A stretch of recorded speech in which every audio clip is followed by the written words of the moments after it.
Edhe pretendimi I Ministrisë së Financave që tashmë ka siguruar një favor, po themi me skemën e 1% amortizim bazuar në vitet e pronësisë,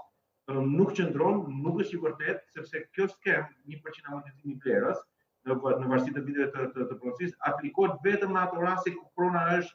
masivisht amortizuar dhe ku nuk arrin as vlerën e çmimit referencës. Sot çmimet e referencave janë 20-30% larg realitetit.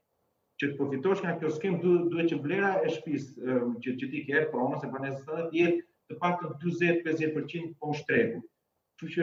e shikojmë si skem që është shumë pak e aplikueshme ose as pak. Dhe interesi I gjithë qytetarëve është që ta çojnë në vlerën e tregut, ashtu siç është interesi I ekzekutivit, prona të shkojnë në vlerën e tregut dhe me 5% ka pak shanse që prona të shkojnë në vlerën e tregut, por ka pak shanse krahasuar me 3%. Dhe 3% është një skemë e cila ka funksionuar në 2-3 vitet e fundit, kështu që e gjejmë të paarsyeshme pse duhet ta çojmë nga 5 dhe pse ti ngarkon qytetarët më tepër taks, aq më tepër që interesi